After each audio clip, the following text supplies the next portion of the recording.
이번 이슈는 김광진 국가안보전략연구원 연구위원 그리고 봉영식 아산정책연구원 연구위원 나오셨습니다. 어서 오세요. 예, 안녕하세요. 자, 먼저 김 연구위원님께 좀 질문을 드리겠습니다. 지금 유엔 안보리의 대북 제재 결의안 초안이 이제 내용이 공개가 됐는데요. 북한에 대한 모든 수출입 화물 검색을 의무화한다. 이런 부분에 대한 내용이 있는데 그 전에는 이제 대량 살상 무기를 그 관련된 의심 물질을 선적한 것으로 의심되는 선박에 대해서만 이제 검색을 했었거든요. 그렇죠. 이제는 그 범위가 대폭 확대되는 것 같은데 북한에 상당한 타격이 될 수 있을까요?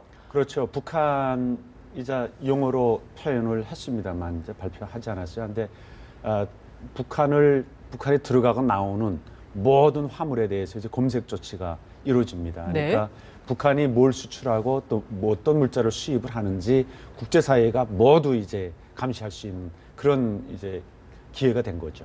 그렇게 되면 북한으로서는 상당히 타격을 입을 만한 그런 내용이 될 수 있을까요? 그렇죠. 지금까지 대량 살상 무기, 핵 미사일 개발에 필요한 물자들 몰래 들어가지 않았습니까? 그리고 또 미사일 포함해서 수출도 했고요. 쿠바에서 제지가 됐고 또 최근에 이제 있은 일들도 있습니다만 그런 것들이 이제 완전히 원천적으로 불가능한 거죠. 그래서 투명하게 그러니까 북한으로 흘러 들어가고 나오는 모든 물질에 대해서 이제 투명하게 공개가 되고 검사가 되는 그런 조치라고 볼 수 있습니다.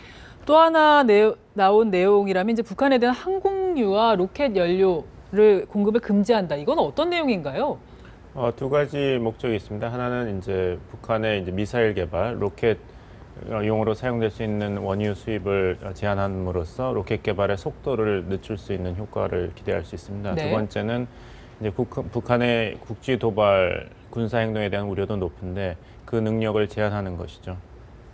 국지 도발에 대한 능력을 제한한다. 자, 또 하나 내용이라면 이제 개인 17명과 단체 12곳에 대한 제재가 있습니다. 이 제재라는 게 이제 제재 대상에 정찰총국 그리고 원자력 공업성이 포함된다 이렇게 알려졌는데 자, 이 정찰총국과 원자력 공업성은 어떤 곳이죠? 네, 정찰총국은 뭐 우리가 다 알다시피 김영철 총국장이 했죠. 지금 대남 비서로 일하고 있는데 대남 공작과 그다음에 작전 이 모든 것들을 다 총괄하는 부서입니다. 과거에는 군 내에 있는 이제 정찰 말하자면 군부대의 정찰 활동을 맡아서 수행했었는데 김정은 시대 들어서 이제 노동당에 관할하고 있던 작전부 우리 과거에 이제 대남 침투하고 작전 활동을 전부 맡아 하던 작전부가 여기에 정찰총국에 들어갔죠. 편입이 됐고 35실이라고 해서 해외 첩보 관련된 부서도 여기에 같이 이제 흡수가 됐습니다. 그래서 정찰국이었는데 정찰총국으로 이제 승격이 됐죠. 그래서 대남 공작 파괴 뭐 모든 것들을 이제 관장하는 것이라고 보면 되고요. 그다음에 원자력 공업성 2013년에 이제 생겼습니다. 내각에 뒀는데 그 전에는 이제 원자력 지도국, 원자력 총국으로 존재했었죠. 이거 역시 이제 북한의 핵 개발 담당하고 있는 기관이기 때문에 이제 제재가 되고요. 그다음에 우주개발국도 이제 신설을 했습니다. 북한이 2012년 12월 12일에 광명성 3호 2호기 그 발사 성공을 했죠. 그때 해갖고 그 다음에 4월달에 이제 법을 제정을 하고 우주개발국까지 이제 신설을 했습니다. 이 단위들이 결국은 이제 핵 미사일 개발의 번산이다, 책임지고 있다 해서 이제 제재를 가한 겁니다. 자, 그러면 이 정찰총국, 원자력공업성 그리고 국가우주개발국 거기다가 이제 개인들도 이제 제재 대상이 되는 건데 이 제재 대상이라고 한다면 어떤 식으로 이제 제재를 할 수가 있는 건가요? 일단은 이런 개인들 그리고 기업들의 단체들의 활동을 제약할 수 있고 특히 해외에서 활동을 금하게 됩니다.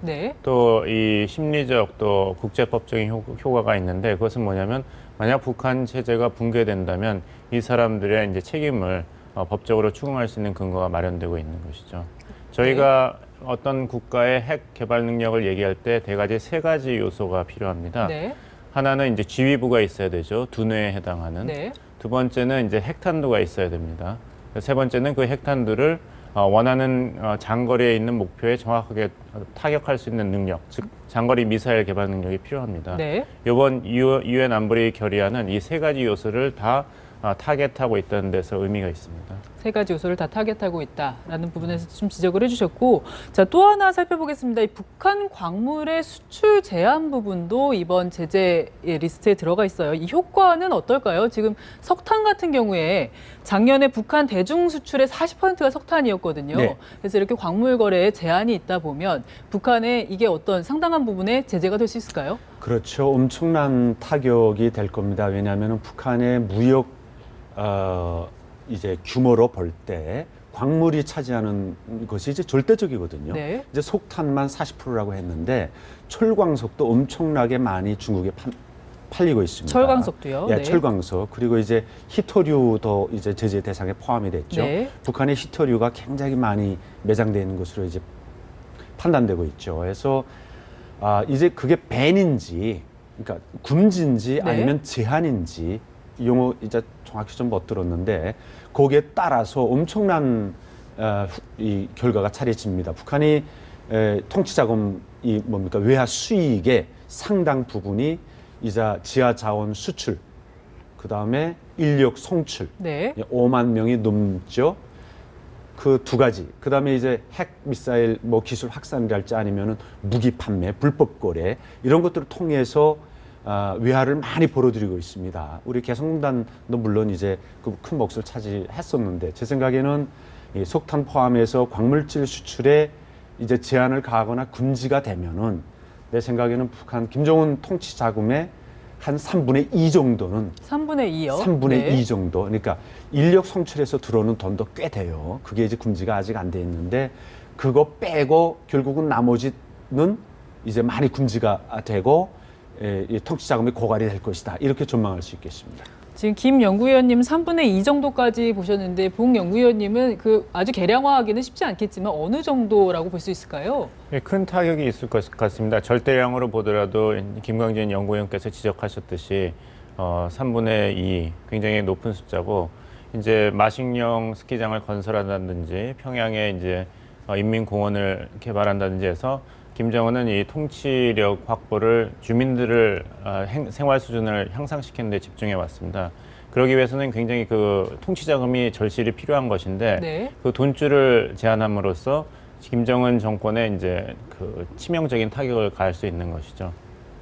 자, 이번에 이제 유엔 대북 제재 결의안 초안이 이제 회람이 됐고 그러면 이제 채택은 언제쯤 되는 거죠? 대개 지금 현지 시간으로 26일 아니면 늦어도 29일에 채택될 것이다 이런 전망이 나오고 있고 저 개인적인 견해도 이 채택에는 큰 장애물은 없을 것으로 생각합니다. 그 이유는 이제 미국과 중국이 합의를 하였고 네. 러시아 입장이 변수인데 러시아가 문제시했던 여러 가지 이슈들을 중국과 미국 간의 고위급 회담에서 거의 대부분 해소했다고 봅니다. 네. 또 이번에 유엔 안보리 결의안이 이전과는 다른 한 가지 점은 네.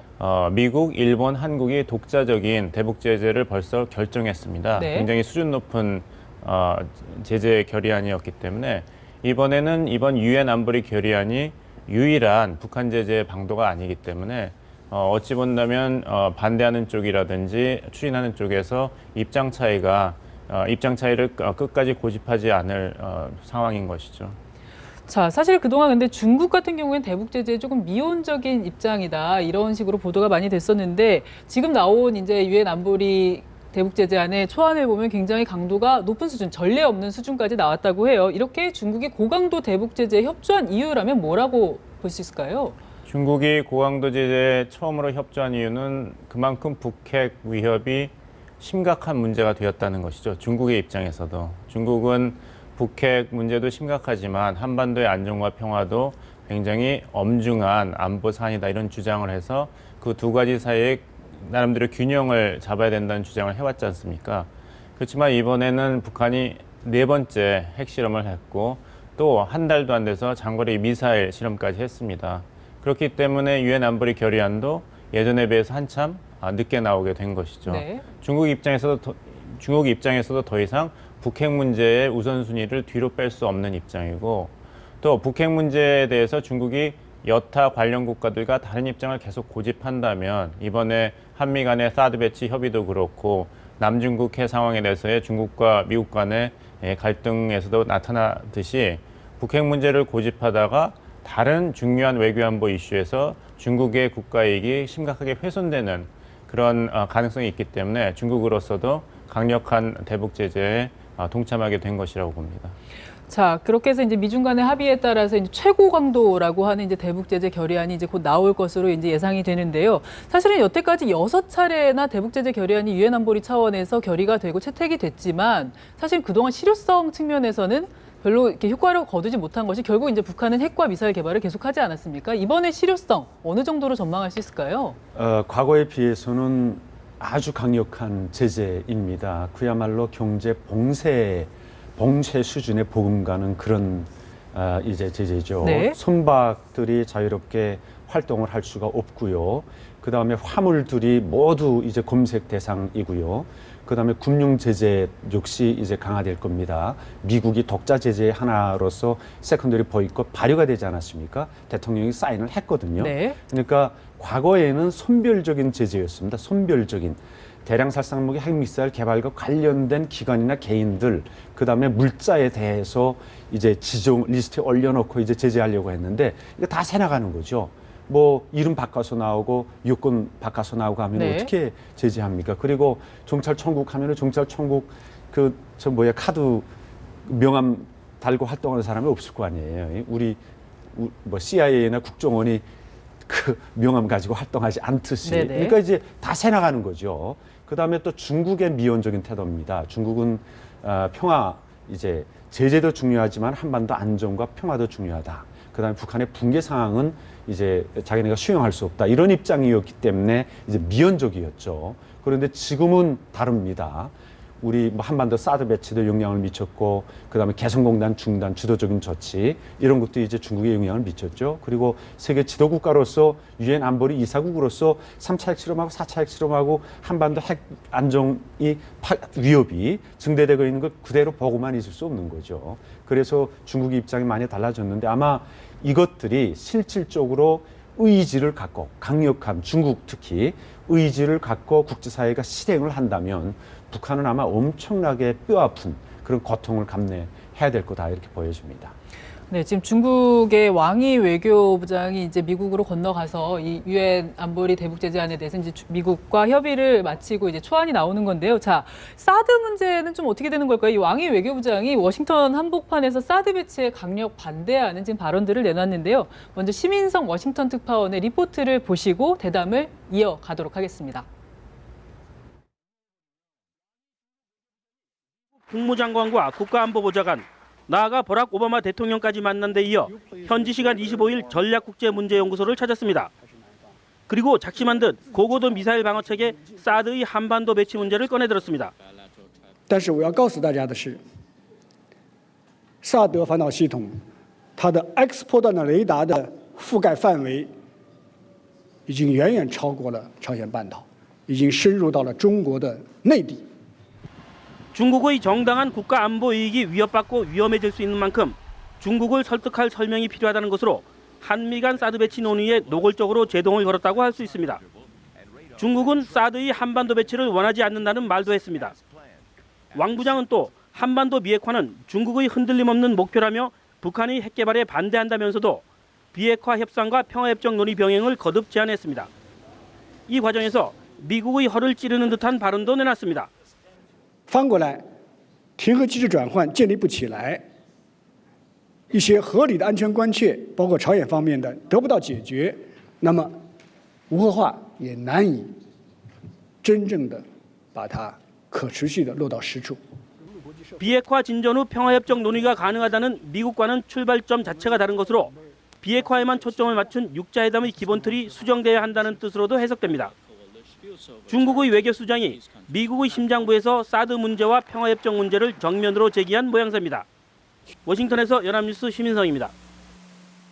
자, 이렇게 중국의 왕이 외교부장이 워싱턴 한복판에 사드 강력 반대한다. 이런 입장을 내놨는데요. 자, 오늘 아침에 보도된 내용으로는 해리 해리스 미국 태평양 사령관이 이런 말을 했어요. 사드 협의가 합의가 됐다고 해서 반드시 배치되는 건 아니다. 이런 얘기를 했는데 지금 사드 공동실무단 구성이 지금 좀 연기된 상황인데요. 미국의 입장 변화가 있는 걸까요? 큰 차원에서 입장 변화는 없습니다.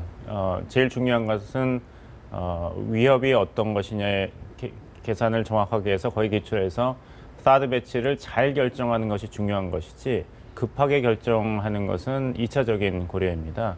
지금 북한 핵 도발과 미사일 실험에 대해서 국제 공조가 이루어지고 있는 차원에서 사드 배치를 하나의 협상 카드로 계속 가지고 있는 것도 굉장히 중요합니다. 네. 언제든지 사드 배치를 할 수 있다는 그런 공감대와 정책적인 협의가 서울과 워싱턴 간에 이미 이루어져 있기 때문에 실질적인 배치는 사실 어떻게 보면 기술적, 군사적 요소를 고려해서 결정할 문제이거든요.